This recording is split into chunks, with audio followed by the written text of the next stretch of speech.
Good morning बच्चों। हम लोग अब जैसा कि मैथ्स 1 का तो पेपर हो गया अपना, अब मैथ्स 2 का हम लोग देखने वाले हैं यहाँ पर एक ही वीडियो में। और अपना जो मेन एम है, हम लोग को सबको पास होना है और इसमें ज़्यादा से ज़्यादा स्कोर करना है। तो सबसे पहले शुरुआत करते हैं हम लोग यहाँ पर। फर्स्ट जो थिंग है वो हम लोग स्टार्ट करने वाले हैं, उसका नाम है चैप्टर जो है वो समरूपता है। और उसमें हम लोग देखने वाले, इसमें तो हम लोग ने त्रिभुज के क्षेत्रफल का अनुपात तो अपने को मालूम ही है। जो फार्मूला हमने पढ़ा है वो फार्मूला तो अपने को मालूम ही है कि अगर दो त्रिभुज है और उसका क्षेत्रफल का अनुपात निकालना है तो किस तरीके से निकाला जा सकता है। ठीक है, तो त्रिभुज सपोज ये त्रिभुज है ABC और एक त्रिभुज क्या है PQR। ठीक है, तो त्रिभुज PQR, तो यहां पर हम लोग को फॉर्मूला मालूम है कि अगर area of triangle ABC upon area of triangle PQR लिया तो अपने को मालूम है कि half into base into height, ये रहता है अपना फॉर्मूला। तो यहाँ पे ये हाइट D हो गया और ये हाइट हो गया PS, ठीक है, जो कि 90 डिग्री पे। तो base into height, height is what AD upon half into PQR में बेस क्या है QR, तो ये होगा QR इंटू हाइट, हाइट क्या है PS, जो 90 डिग्री है वो लंबवत, तो इसको ऊंचाई बोलते हैं। तो ये हो गया दो ट्राइंगल के ratio of areas of two triangles. ये जो एरिया ऑफ ट्राइंगल A है ABC और ये एरिया ऑफ ट्राइंगल PQR, उनका जो क्षेत्रफल है उनका अनुपात का सूत्र ये है। ठीक है, लेकिन अगर समझ लो वो दो त्रिभुजों में से अगर दोनों का आधार, ये जो बेस दिख रहा है ये बेस समान हो, ठीक है, अगर आधार समान हो तो अपने को मालूम है 1/2 कट हो जाएगा, आधार भी कट हो जाएगा, तो सिर्फ क्या बचेगा उनके ऊंचाइयों का अनुपात। क्या बचेगा? उनके ऊंचाइयों का अनुपात। तो मतलब आधार समान होने पर सिर्फ उनका क्या आता है, ऊंचाइयों का अनुपात आता है। ठीक है, और अगर ऊंचाई समान रहेगा तो उनके आधार का अनुपात आता है। मतलब ये 1/2 तो कटने वाला है, बराबर। अब अगर समझ लो दोनों त्रिभुजों का आधार समान है, आधार समान है, ठीक है, इक्वल है, तो ये जो फॉर्मूला है इसका एरिया ऑफ ट्रायंगल का, ये सिर्फ क्या बचेगा, ऊंचाई बटे ऊंचाई, मतलब AD upon PS, area of triangle का फॉर्मूला ये हो जाएगा। और यदि सपोज ऊंचाई समान है, ऊंचाई मतलब हाइट समान है, इक्वल है, तो area of triangle ABC upon area of triangle PQR it will be equal to क्या रहेगा, आधार बटे आधार, मतलब BC अपॉन QR, क्योंकि इन दोनों की ऊंचाई समान है, AD इक्वल टू PS है, दोनों हाइट है। ठीक है, तो ये फॉर्मूला हो जाएगा। तो इस तरीके से फॉर्मूला डिफर करेगा डिपेंडिंग ऑन कि हम लोग को क्या दिया गया है। ठीक है, तो main formula half into base into height, 1/2 गुणे आधार गुणे ऊंचाई। ठीक है, तो ये सब सूत्र इजी है, ये ध्यान में रखना है। और इसके बाद सीधा हम लोग चले जाएंगे और उस सबसे इम्पोर्टेंट थ्योरम है और जिसको हम लोग क्या बोलते हैं, समानुपात का मूलभूत प्रमेय। क्या बोलते हैं? समानुपात का मूलभूत प्रमेय, इसको हम लोग बोल सकते हैं बेसिक प्रोपोर्शनैलिटी थ्योरम। क्या बोलेंगे? Basic proportionality theorem. ठीक है, अब ये सिंपल है, आपको याद रखना है, इसके ऊपर न्यूमेरिकल आ सकता है। तो अगर कोई सपोज ऐसे एक ट्राइंगल है फॉर एग्जांपल, इजी याद रखना, और अगर सपोज ये इसका बेस हो गया ट्राइंगल का, ये ट्राइंगल है, सपोज कोई अगर मैंने एक लाइन ऐसे ड्रॉ किया जो कि अगर सपोज ये A है, ये B है, ये C है, और ये हो गया PQ, ये लाइन क्या है PQ, ये जो PQ है ये पैरेलल टू BC है, मतलब यह BC के समांतर है, ये दोनों समांतर है, ठीक है। तो आपको ये जो थ्योरम है जिसको बोलते हैं बेसिक प्रोपोर्शनैलिटी थ्योरम, इसके हिसाब से अपने को एक ही फॉर्मूला याद रखना है। क्या याद रखना है? दिस दिख रहा है, दिस AP अपॉन दिस दिख रहा है PB will be equal to, अब बचा क्या इस साइड का लेने का, AQ upon QC, AQ upon QC। अब ये फॉर्मूला याद रखना है। अब इसके ऊपर एग्जाम में आएगा, ये 4 में से 3 का वैल्यू दिया रहेगा, एक मिसिंग रहेगा, तो क्रॉस मल्टीप्लाई करके इक्वल करके आपको आंसर निकालना है।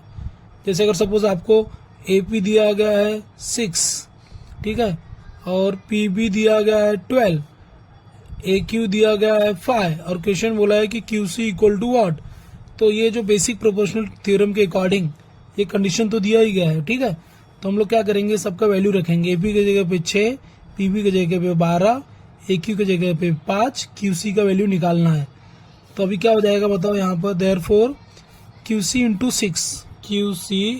6 will be equal to, cross multiply हो रहा है, 12 इंटू 5, 12 इंटू 5, तो QC क्या हो जाएगा 12 इंटू 5 अपॉन 6, 6 2 ज़ा 12, 2 5 ज़ा 10, मतलब QC का वैल्यू आ जाता है 10। ऐसा इजी सम आ सकता है आपको एग्जाम में, बहुत इजी है ये, इम्पॉर्टेंट भी है। तो इसको बोलते हैं समानुपात का मूलभूत प्रमेय, ठीक है। अब इसी का उल्टा क्या होता है, कन्वर्स, मतलब इसका विलोम। विलोम क्या होगा, या इसको हम लोग इंग्लिश में बोलेंगे converse of basic proportionality theorem. इसका उल्टा ये होगा कि अगर कोई ट्रायंगल में ऐसा कोई एक लाइन खींचा है ऐसा PQ के जैसा, और ये रेशियो का जो प्रोपोर्शन है, ये रेशियो जो है दोनों इक्वल रहेगा, दैट मीन्स ये जो लाइन जा रही है ना PQ, ये इस BC के क्या है, पैरेलल में है, means PQ is parallel to BC। PQ जो रेखा है वह भुजा जो BC है उसके समांतर है। इसको बोलते हैं समानुपात के मूलभूत प्रमेय का विलोम, ठीक है। ये हो गया अपना बच्चों लोग। अब थोड़ा आगे बढ़ते हैं हम लोग।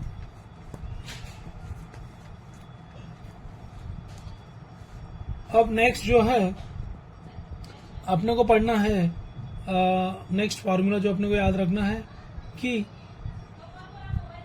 ये जो है उसको बोलते हैं theorem of angle bisector of a triangle, त्रिभुज के कोण समद्विभाजक का प्रमेय, त्रिभुज के कोण समद्विभाजक का प्रमेय।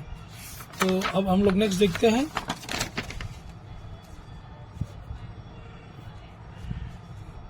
त्रिभुज के कोण समद्विभाजक का प्रमेय। अब ये फॉर्मूला क्या है वो हम लोग देख लेते हैं, ठीक है, और उस फॉर्मूला के हिसाब से अपना मीन्स कहाँ यूज करना वो भी देख लेते हैं। तो यहाँ पर किसी भी त्रिभुज में अगर कोण का समद्विभाजक कोण की सम्मुख भुजा को अन्य भुजाओं की लंबाइयों के अनुपात में विभाजित करता है, ठीक है। तो यहाँ पर कोई एक ट्रायंगल ले लिया, सपोज मैंने यहाँ पर ABC, कोई एक ट्रायंगल ले लिया ABC, ठीक है। अब उसके अंदर एक ट्रायंगल ले लिया ABC,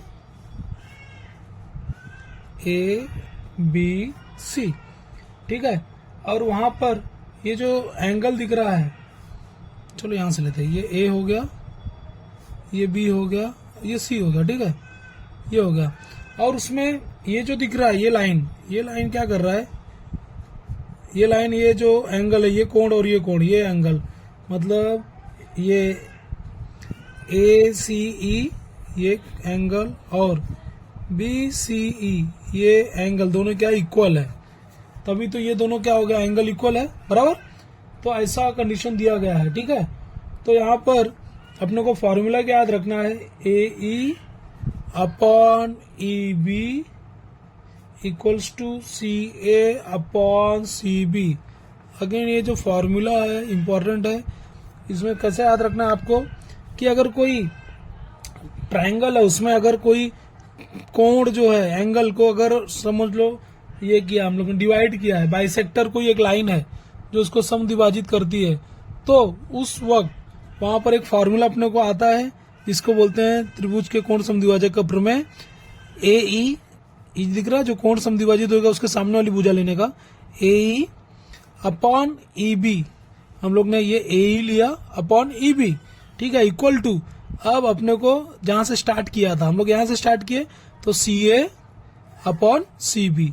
तो ये है फॉर्मूला। तो एग्जाम में आपको ये सब में भी चारों में से 3 वैल्यूज दी रहेगी और एक वैल्यू आपको फाइंड आउट करना रहेगा। तो ये फॉर्मूला या ये प्रमेय भी आपको याद रखना है, जिसको बोलते हैं हम लोग theorem of angle bisector of a triangle, ठीक है। तो ये हो गया अपना formula, A E upon E B equal to, फिर ये स्टार्ट यहां से किया था तो सी ए या ए सी अपॉन सी बी, ये हो गया अपना फॉर्मूला, ठीक है।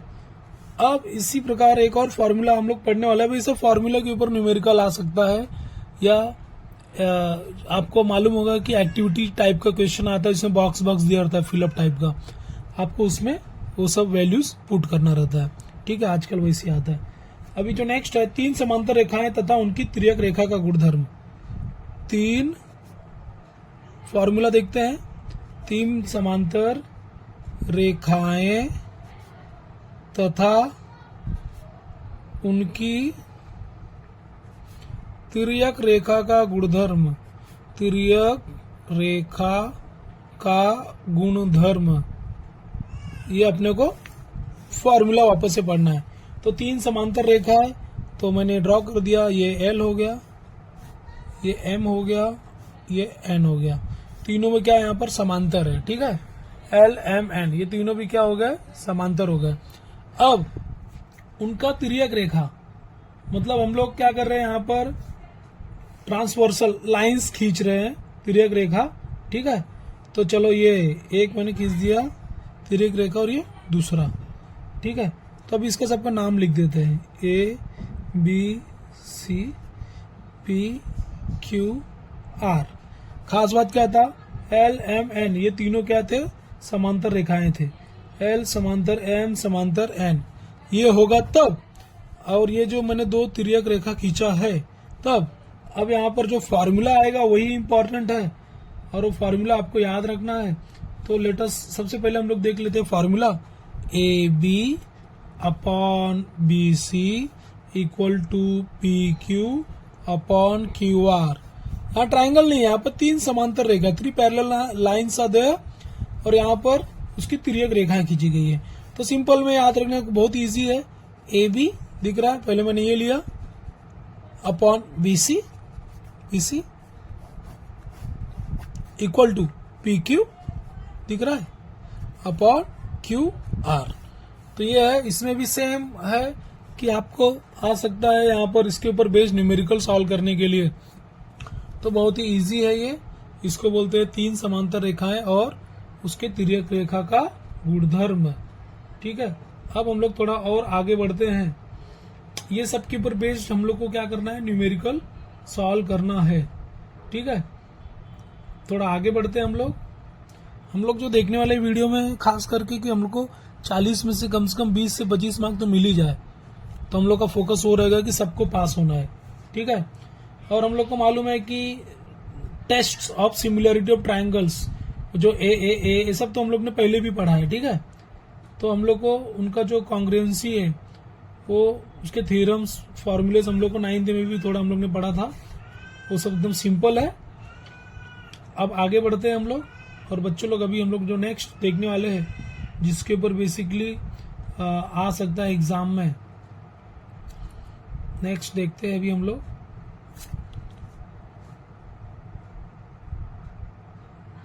पाइथागोरस थ्योरम का। तो अभी पाइथागोरस त्रिक खोजने के लिए आ गया क्वेश्चन कि पाइथागोरस त्रिक है या नहीं है। तो ये क्वेश्चन हर बार आता है, और पाइथागोरस थ्योरम क्या अपने को मालूम ही है कि अगर सपोज कोई 90 डिग्री कोई राइट एंगल ट्राइंगल है, सपोज ये PQR है, तो ये हाइपोटेन्यूज है 90 डिग्री के सामने वाला, जिसको कर्ण बोलते हैं। तो कर्ण का वर्ग बराबर ये बचा PQ का स्क्वायर प्लस ये बचा, दैट मीन्स QR का स्क्वायर। ये तो पाइथागोरस का थ्योरम है, दैट ऑल वी नो, तो हम लोग ने पहले भी पढ़ा है। वापस से रिपीट कर रहा हूँ, अगर कोई राइट एंगल ट्राइंगल है तो उसमें ये जो हाइपोटेन्यूज है उसका square will be equal to बाकी के जो साइड्स बचे भुजाएं उनके भुजाओं का वर्गों का योगफल है। अब यहाँ पर ये हो गया पाइथागोरस थ्योरम, बराबर। इसको क्या बोलते हैं? पाइथागोरस प्रमेय, ठीक है। और इसी तरीके से ये फॉर्मूला तो 9th में भी पढ़ लिया था, हम लोग को पढ़ना है ज्यामितीय माध्य प्रमेय।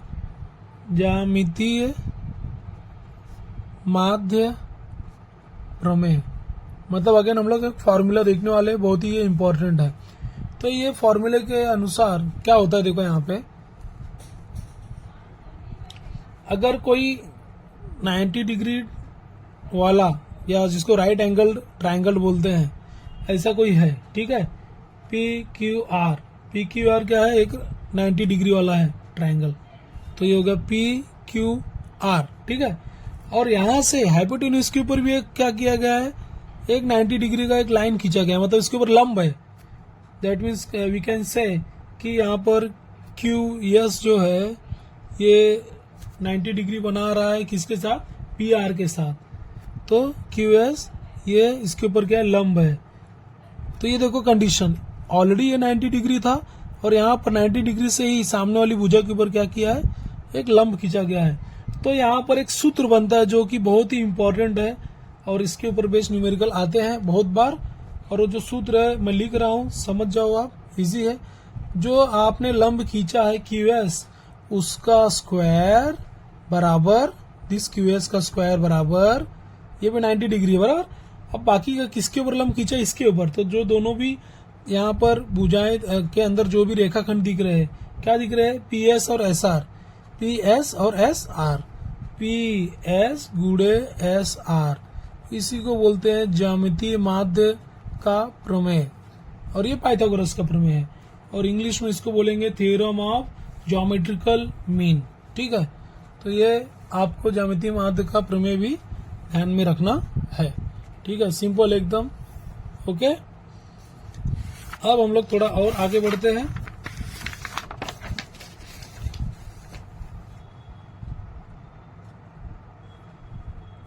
नेक्स्ट, इतना हो गया आपका पाइथागोरस थ्योरम देखा हमने, ठीक है, इसमें कुछ बताने की इतनी जरूरत नहीं है। अब पाइथागोरस त्रिक के बारे में भी देख लेते हैं कि पाइथागोरस त्रिक पहचानना है कैसे। क्वेश्चन आ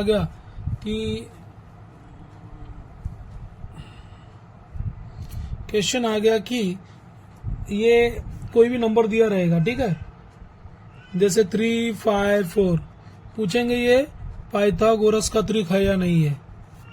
पाइथागोरस का त्रिक है या नहीं, 2 मार्क का आ गया, ठीक है। तो हम लोग को क्या करना है? सिंपल में सबसे बड़ा नंबर लेना है। कौन सा बड़ा नंबर है? 3, 5, 4 में 5 का स्क्वायर करके देखना है कितना आता है? 25। बाकी का 2 नंबर देखना है, क्या बचा? 3 और 4। 3 का स्क्वायर कितना आ गया? 9 और 4 का स्क्वायर कितना आ गया? 16। अब जो सबसे बड़ा वाला नंबर है उसका स्क्वायर और बाकी जो छोटे नंबर है उनका स्क्वायर को टोटल करके देखना है, मतलब छोटे जो है नंबर उनका। तो 3 का स्क्वायर प्लस 4 का स्क्वायर करेंगे तो कितना आता है? 9 प्लस 16 मतलब आ गया 25, जो कि इक्वल टू है 5 का स्क्वायर। तो इसका मतलब यह पाइथागोरस का त्रिक है। पाइथागोरस का त्रिक है, समझ में आया? तो जो बड़ा नंबर है उसका स्क्वायर इक्वल आना चाहिए। सम करने के बाद किसका सम करना है?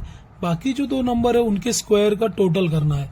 तो देखो 3 का स्क्वायर 9, 4 का स्क्वायर 16, दोनों मिला लिए तो 25 आ गया और सिर्फ 5 का देगा तो 25 है स्क्वायर। इसके लिए बोलेंगे ये पाइथागोरस का त्रिक है। तो इस तरीके से अपने को ध्यान में रखना है। इसके ऊपर बोर्ड के एग्जाम में आता ही है कि पाइथागोरस का त्रिक है या नहीं है, ठीक है। अब एक और सूत्र है यहाँ पर, अपोलोनियस का प्रमेय। इसके ऊपर न्यूमेरिकल आता है, बहुत बार आया है, लेकिन आपको सिर्फ क्या याद रखना है? इसका फॉर्मूला, अपोलोनियस का प्रमेय। तो सबसे पहले कंडीशन क्या हो देख लेते हैं। एक त्रिभुज है और उस त्रिभुज के अंदर ये ए है, ये बी है और ये सी है, ठीक है। उसमें भुजा बीसी का मध्य बिंदु एम है, मतलब एम कहाँ पे, जहां पे भी एम है वहां से ये दोनों भुजाएं बराबर, जैसे पूरा 10 है तो बी एम 5 और एम सी 5, ये इसका क्या हो गया, माध्यिका हो गई, क्योंकि मध्य बिंदु बराबर। और यहां से ही एक लंब 90 डिग्री वाला खींच रहे डी। तो खास बात समझा, एम जो है ये बीसी का मध्य बिंदु है, मतलब बी एम इक्वल टू, ये जो बी एम है इक्वल टू एम सी है, क्योंकि मध्य बिंदु है। और जो ए डी है ये लंब है, 90 डिग्री बना रहा है किसके साथ, बीसी के साथ। ऐसा अगर सिचुएशन आया तो इस थ्योरम के अनुसार, इस प्रमेय के अनुसार एक सूत्र बनता है, ये जो दिख रहा है ना ए बी, ये साइड का ए बी का स्क्वायर प्लस ये साइड बचा अभी ए सी का स्क्वायर इक्वल टू 2।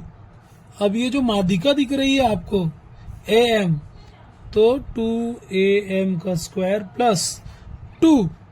अब क्या बचा है यहाँ पर, ये जो दिख रहा है, हम लोग ने स्टार्ट यहां से किए थे ना ए बी, इसके लिए ये जो बी एम है, बी एम का स्क्वायर, बी एम का स्क्वायर मतलब ये जो ए हाफ हाफ है ना, इसके लिए ये फॉर्मूला ही याद रखा आपने, इजी याद करना, इसका स्क्वायर प्लस इसका square equal to 2।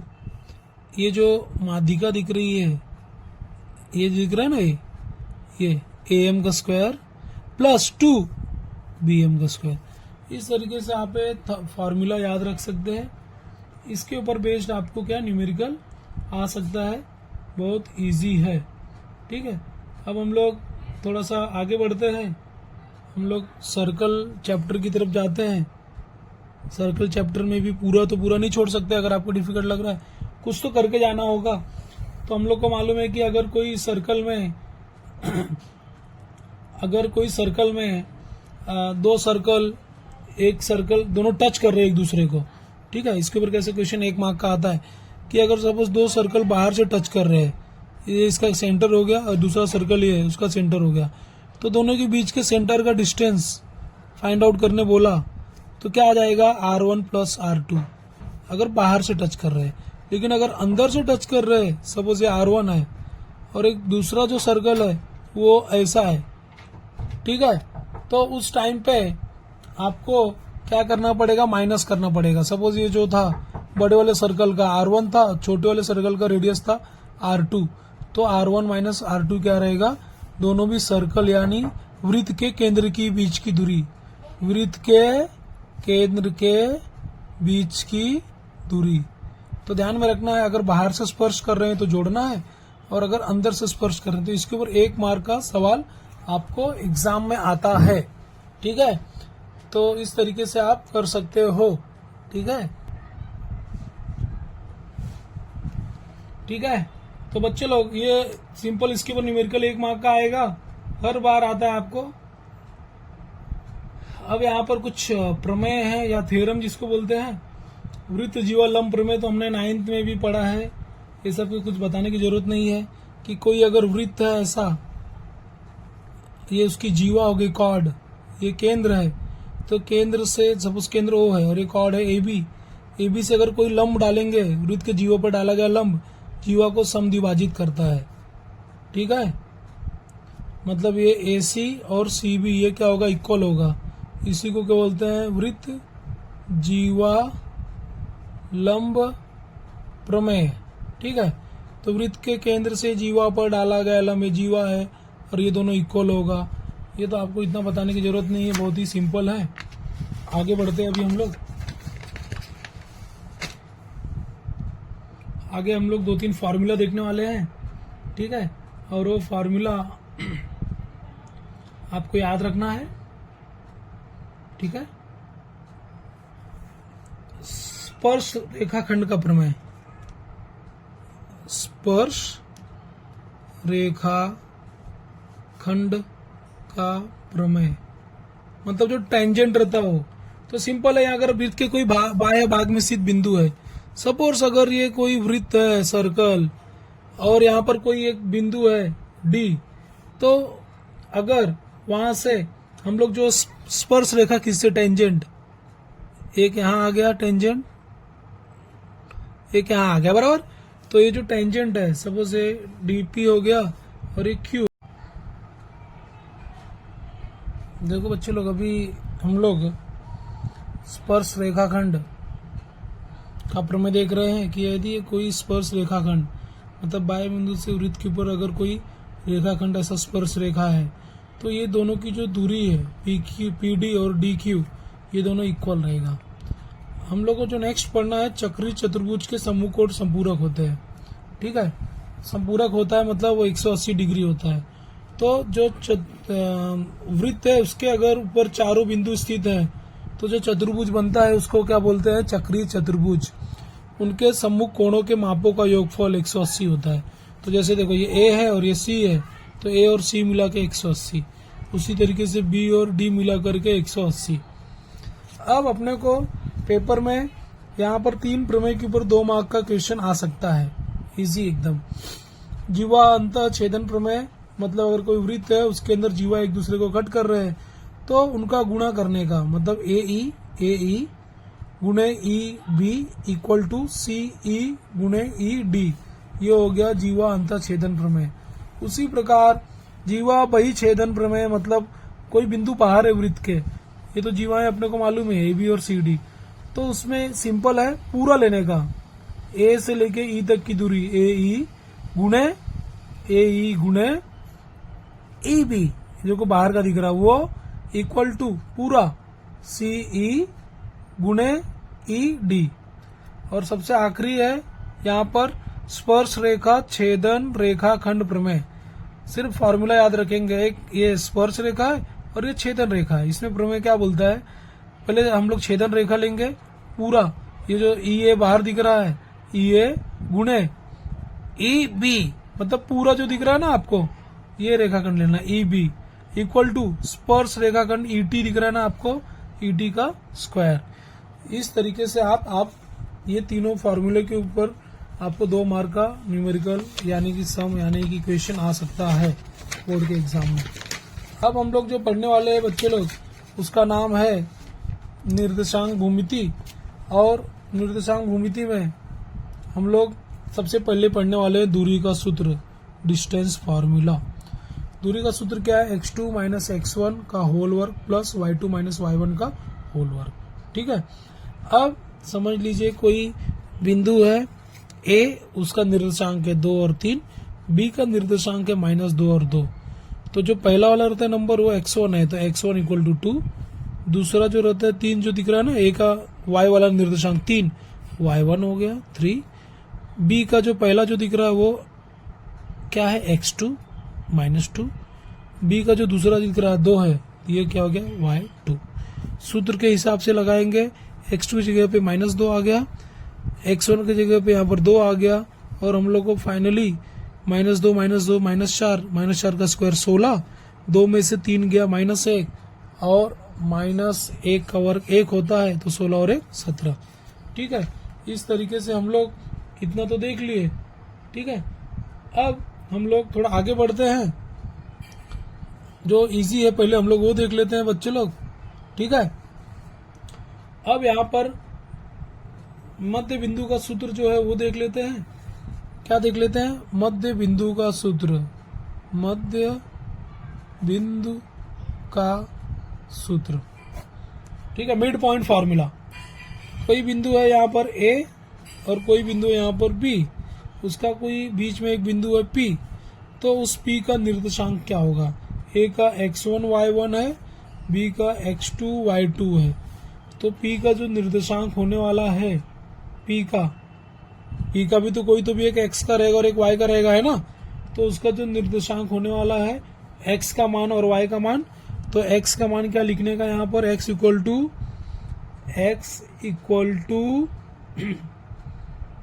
x1 plus x2 by 2 और y equal to y1 plus y2 by 2। ठीक है, तो P का निर्देशांक x क्या होगा, x1 प्लस x2 बाय 2, और P का जो y निर्देशांक होगा y1 प्लस y2 बाय 2। ठीक है, मतलब यहाँ पर सिंपल में फॉर्मूला जो है P का निर्देशांक क्या है यहाँ पर, x1 plus x2 by 2 comma y1 plus y2 upon 2। इस तरीके से आप ये हल कर सकते हो। ठीक है। अब इसी में ही अगर समझ लो कोई बिंदु है, ठीक है, वो अगर किसी रेखाखंड को विभाजित करती है अनुपात में, ठीक है, तो एक बिंदु A है और एक बिंदु यहाँ पर B है। B क्या है, x2 और y2 है। A क्या है, x1 और y1 है। हम लोग जो दूसरा सूत्र पढ़ने वाले हैं उसका नाम है विभाजन का सूत्र। यहाँ पर कोई बिंदु है P, ठीक है, वो क्या कर रहा है, वो रेखाखंड AB को किसमें विभाजित कर रहा है, M अनुपाते N के अनुपात में विभाजित कर रहा है।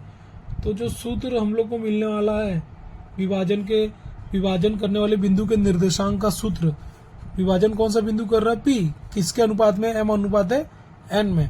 ठीक है, विभाजन का सूत्र हम लोग पढ़ रहे हैं।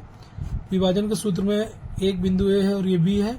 इस रेखाखंड को P जो है M अनुपाते N के रूप में क्या कर रहा है, ये विभाजित कर रहा है।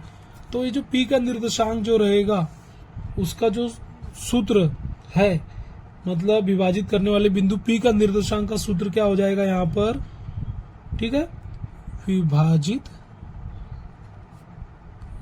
करने वाले बिंदु का निर्देशांक, ये क्या हो जाएगा, सूत्र याद रखेंगे, mx2 plus nx1 upon m plus n, comma my2 plus ny1 upon m plus n। ये सूत्र ही याद रखेंगे तो भी चलेगा। ठीक है। अब जैसा कि मैंने बताया कि हम लोग सिंपल चीजों पे ज्यादा फोकस कर रहे हैं। और भी बहुत सारे सूत्र हैं, आप देख सकते हैं, बट जो सबसे सिंपल है उसके ऊपर हम लोग फोकस ज्यादा कर रहे हैं। ठीक है। अब त्रिकोणमिति आ गया। त्रिकोणमिति के अंदर आपको अगर कुछ भी जम नहीं रहा है तो जो उसका बेसिक फॉर्मूला है त्रिकोणमिति का, वो फॉर्मूला तो पढ़ लीजिए। त्रिकोणमिति का जो बेसिक फॉर्मूला है, क्या क्या फॉर्मूला है, देखो, साइन थीटा अपॉन, त्रिकोणमिति का जो बेसिक फॉर्मूला है sine theta upon cos theta equal to tan theta. ठीक है, ये हो गया फॉर्मूला। दूसरा sine theta equal to cos 90 minus theta. ये सब जो फॉर्मूले हम लोग ने पढ़े हैं वही सब फॉर्मूला आपको ध्यान में रखना है। ठीक है। Sine square theta plus cos square theta equal to 1, ये सब फिलअप में 1 मार्क वाले में या MCQ में आ सकता है। ठीक है। Sine theta equal to cos 90 minus theta, जो कि आपको दिया 9th में भी आपको कराया गया था। ओके।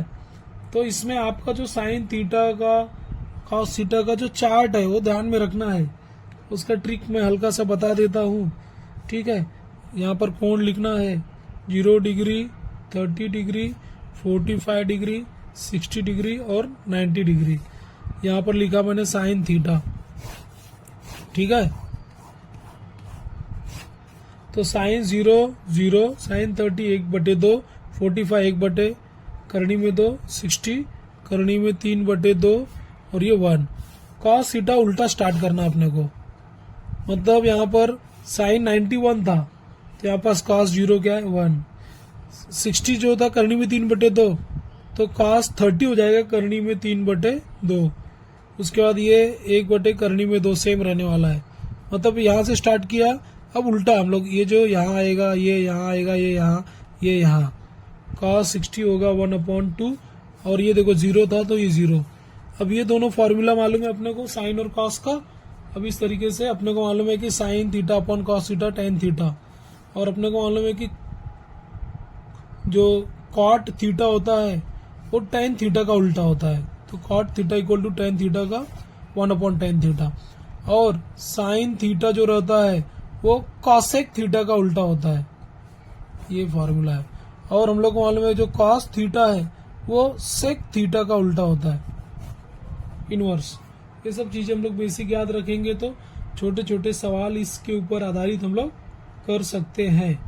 ठीक है, तो टेबल याद रखेंगे तो भी कुछ मार्क्स आ जाएंगे। और ये जो फार्मूले हैं, और 9th में भी थोड़े फार्मूले हमने पढ़े थे, वो भी फार्मूले आपको याद रखना है। जैसे साइन थीटा क्या है, कॉस थीटा क्या है। हाँ, cos theta equal to sine 90 minus theta, sine theta equal to cos 90 minus theta, इस तरीके से। और ये जो इनवर्स है, इनका गुणा करेंगे तो उत्तर 1 आता है। कॉट थीटा गुणे टेन थीटा करेंगे तो उत्तर 1 आता है। ये सब चीज़ें हम लोग को ध्यान में रखना है। तो ये सब ध्यान में रखेंगे तो हम लोग बेसिक कुछ तो भी नंबर ला सकते हैं इस चैप्टर में। और ये सब अगर आपको आता है तो फिर आप आगे हल कर सकते हो, मतलब आगे आप और भी मार्क्स ला सकते हो। ठीक है, और आखिरी जो चैप्टर है महत्व मापन, ये जो महत्व मापन में आपको जितना जम रहा है फॉर्मूला आप उसको याद करोगे। ठीक है, और जो सिंपल वाले फॉर्मूले है उसके ऊपर डिपेंडेंट आप सॉल्व करने का ट्राई करोगे। तो इसमें जो आपको इजी लग रहा है तो आप हल कीजिए। ठीक है, तो इसमें तो पूरे फार्मूले ही हैं, तो इसमें जो भी आपको जम रहा है वो आप हल कीजिए। तो फिलहाल मैं इतना ही आपको अच्छे से करने बोलूँगा, और इसके बाद जितना भी जम रहा है आप कीजिए। ठीक है, तो आपको best of luck. Thank you very much. मैंने ज्योमेट्रिकल कंस्ट्रक्शन का कुछ अभी फिलहाल नहीं बताया है, ये सब होने के बाद आप वो सब भी ट्राई कर सकते हो। ये सब पास होने में आपको मदद करेगा। Thank you. लास्ट का आखिरी जो बचा है वो है ढाल का सूत्र, जो कि है y2 minus y1 upon x2 minus x1। इसमें x1, y1, x2 और y2 का मान रखते हुए ढाल हम लोग निकाल सकते हैं। इसके ऊपर 1 या 2 मार्क के सवाल आ सकते हैं। तो बाकी बची हुई चीज़ें जैसे रचना और अन्य चीज़ें वो आप पढ़िए। इतना होने के बाद और भी पढ़ाई करके अधिक से अधिक मार्क लाने का ट्राई कीजिए। Thank you very much.